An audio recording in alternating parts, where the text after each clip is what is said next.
जी खबरों के सिलसिले को आगे बढ़ाते हुए आपको बहुत ही अहम खबर से आगाह करते चले। पानी पीटीआई शेर अफजल मरवत अपनी ही पार्टी के ऊपर बरस पड़े। कहते हैं अगर मुझे साबिक वजीर आज़म इमरान खान कहते हैं तो MNA शेफ से मैं अभी इस्तीफ़ा देने को तैयार हूँ। मज़ीद तफसीलात जानते हैं इस रिपोर्ट में। अली मोहम्मद खान साहब को खुद ही गुजारिश की कि मैं जो आज बोल रहा हूँ शायद कुछ मुतनाज़ा बातें मेरे मुंह से निकलेंगी तो आप मेरे साथ न खड़िए रहिएगा। गुजारिश ये है कि कल भी खान साहब से मुलाकात के लिए मैं हाजिर हुआ और सुपरिटेंडेंट जेल असद वड़ाई ने खुद मुझे कहा फ़ोन पे कि जी खान साहब आपसे अलहदा मिलना चाहते हैं तो जो 6 अफराद की मीटिंग है इसके बाद आपकी मुलाकात कराएंगे। लेकिन बाद में उन्होंने कहा कि आज मुलाकात नहीं हो सकती है, खान साहब कह रहे हैं कि आप कल आ जाएं। आज मैं गया, आपकी मीडिया के रिपोर्टर मौजूद थे, उनके सामने उन्होंने कहा जी कि 15 मिनट बाद आपकी मुलाकात है। यूं 15 मिनट करके सुपरिटेंडेंट जेल ने आज मेरी फिर मुलाकात नहीं कराई और मुझे कभी यकीन है कि सुपरिटेंडेंट जेल को भी कोई जहर खिलाया गया है, कोई उसके पेट में डाला गया है, क्योंकि आज ऐसे 2 दिन या कल ऐसे दिन कि मेरा मिलना इंतहाई जरूरी था और जेल सुपरिटेंडेंट के ताउन से शिबली फराज और उमर अयूब ने मेरी ये मुलाकात नहीं होने दी है। आज मैं 2-3 ऐलानात करना चाहता हूँ। सबसे पहली बात यह है कि शिबली फराज ने खान साहब को कहा है, पहले उन्होंने कहा उमर अयूब और शिबली फराज ने कि नून कहती है कि अगर इनको आप ये कमेटी देंगे तो ये हमें कबूल नहीं है तो ये फिर हम किसी और पार्टी को दे देंगे। अच्छा, और इसमें कोट किया गया ख्वाजा आसिफ साहब को और स्पीकर साहब को। बाद में इन दोनों ने तरदीद की और उन्होंने कहा जी आपके अपने लोग आपकी टांगे खींच रहे हैं। फिर अब मैं जरा आज 2 दिन कबल पता चला कि शिबली फराज साहब ने खान साहब को कहा है कि सऊदी सफीर ने कहा है कि अगर इनको आप बनाएंगे तो हमारे आपके ताल्लुकात ठीक नहीं रहेंगे। अब ये बहुत बड़ी बात है। अगर सऊदी हुकूमत को प्रॉब्लम है तो मैं खान के लिए कतई प्रॉब्लम पैदा नहीं करूंगा, तो लिहाजा खान साहब मुझे इस रेस से आउट ही समझे। मुझे कोई ऐसी कमेटी की चेयरमैनी ही नहीं चाहिए जहां सऊदी हुकूमत का ये तकाजा हो कि वो कहें कि जनाब इनको आप न बनाएं।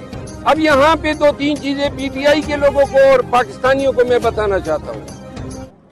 पाकिस्तान तहरीक इंसाफ को उस वक्त मैंने उठाया जिस वक्त ये मुर्दा घोड़ा बन चुका था। खैबर पख्तूनख्वा से लेकर सिंध तक अवाम के पास गया और ये सारे छुपे हुए थे जो आज पार्टी के कर्ता धर्ता बन गए हैं और बिलों में छुपे हुए थे। और इसके बाद हर एक उम्मीदवार को लेके उसके हल्के में मैं गया। पार्टी के लिए सब खिदमत जो खान ने मुझे तफवीज की मैंने अंजाम दी।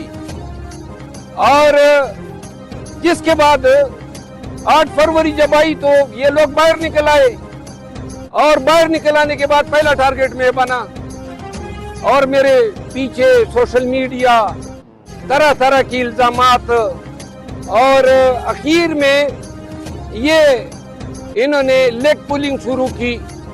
खान साहब को मैं बताता गया कि ये कर रहे हैं। आज 2-3 ऐलानात मैं करना चाहता हूँ। पहली बात तो ये है कि बेतौकीरी अपनी जात की किसी सूरत मुझे कबूल नहीं है। अगर मेरे खिदमत का सिला ये है कि पार्टी की ऑफिशियल सोशल मीडिया टीम मेरे खिलाफ कैंपेन करे, अब पार्टी के जो मनासिब पे बराजमान लोग हैं वो इस तरह की हरकतें करें। पॉलिटिकल कमेटी को खान ने उस दिन बैरिस्टर गौर साहब के जरिए ये मसला फाइनल कराया तो इन्होंने कहा जी पॉलिटिकल कमेटी में वोटिंग कराते हैं, मैं पॉलिटिकल कमेटी का मेंबर खान ने मुझे बनाया था, जबकि ये उमर अयूब साहब ने बड़ी इसरार किया था कि इसको न बनाए। तो वहां पे वोटिंग कराई गई और न मुझे इसका इल्म था। 3 दिन पहले से कैंपेन की गई और वोटिंग के बाद जनाब अली कल ये या इनके गमाश्ते वकील जो थे وہ گئے اور خان کو بتایا کہ جناب پولیٹیکل کمیٹی نے تو ووٹنگ جو ہے اس طرح کر دی ہے. اس سے پہلے انہوں نے ایک اور کام کیا. میرے بھائی خیبر پختونخوا کیبنٹ میں تھے, وزیر اعلیٰ کے special assistant to chief minister تھے, تو اچانک جناب ان کو ڈی نوٹیفائی کیا گیا. اس سے پہلے ہم نے استعفیٰ دے دیا. اتنا حق تو میرا بنتا تھا کہ اگر آپ نے نہیں رکھنا تھا تو اس کو آپ ریزائن نہیں کروا دیتے, استعفیٰ بھیجا ہوا تھا. یہ ڈی نوٹیفائی کرنے کا مطلب یہ تھا کہ تذلیل کرنی تھی. پی ٹی آئی کے لوگوں آپ کو بتانا چاہتا ہوں, تو انہوں نے ڈی نوٹیفائی کیا, نہیں کیبنٹ سے ڈی نوٹیفائی کیا. خالد لطیف نام ہے ان کا.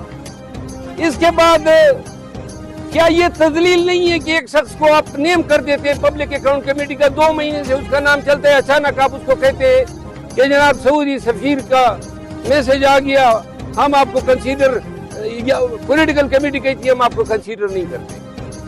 اچھا, کل اور آج کے خان سے جو سپرڈنٹ نے لاہور میں پولیس اہلکاروں کی ٹارگٹ کلنگ, گرفتار ملزم نے جرم کا اعتراف کر لیا. 2 اعلیٰ افسروں پر حملوں کی منصوبہ بندی کا بھی انکشاف, فیضان کا بھائی اور والد بھی پکڑا گیا. اسلحہ اور پین کیمرہ برآمد, رابطے میں رہنے والے 14 افراد کی نشاندہی, گرفتاری کے لیے چھاپے. سائبر کرائم کی تحقیقات کے لیے نئی ایجنسی قائم, F I A cyber crime wing کی جگہ national cyber crime investigation agency کام کرے گی. گیزٹ نوٹیفیکیشن جاری, سائبر ونگ کے افسر, ملازمین اور کیسز بھی منتقل کر دیے گئے. اعلیٰ عدالتوں میں ججز کی تقرری کا طریقہ کار تبدیل کرنے کا فیصلہ, حکومت نے آئینی ترمیم پر کام شروع کر دیا. جوڈیشل کمیشن کو آگاہ کر دیا گیا. چیف جسٹس قاضی فائز عیسیٰ کی صدارت میں کمیشن کا اجلاس, تمام ارکان کا کارروائی ملتوی کرنے پر اتفاق. ترمیم کی وجہ سے جوڈیشل کمیشن کی ساخت بھی تبدیل ہو سکتی ہے, اعلامیہ جاری. پیپلز پارٹی رہنما فیصل کریم کندی خیبر پختونخوا کے گورنر مقرر, آج شام عہدے کا حلف اٹھائیں گے. پیپلز پارٹی نے گورنر پنجاب کے لیے سردار سلیم حیدر کو نامزد کر دیا. پر امید ہوں دونوں اپنے فرائض بخوبی انجام دیں گے. بلاول بھٹو کی ایکس پر پوسٹ, بلوچستان میں نون لیگ کے جعفر مندوخیل کو عہدہ ملنے کی توقع, سندھ کی گورنرشپ ایم کیو ایم کے پاس ہی رہے گی. گندم اسکینڈل پر انوار الحق کاکڑ اور حنیف عباسی میں تلخ کلامی, لیگی رہنما نے سابق نگراں وزیر اعظم پر کرپشن کا الزام لگا دیا. دونوں کا اسلام آباد کے ہوٹل میں آمنا سامنا, انوار الحق کاکڑ کا ترکی پر ترکی جواب, کہا فارم 47 کی بات کی تو آپ اور نون لیگ والے منہ چھپاتے. ہر کھانا اور ہر مومنٹ بنے special. Kashmir cooking oil and banaspati.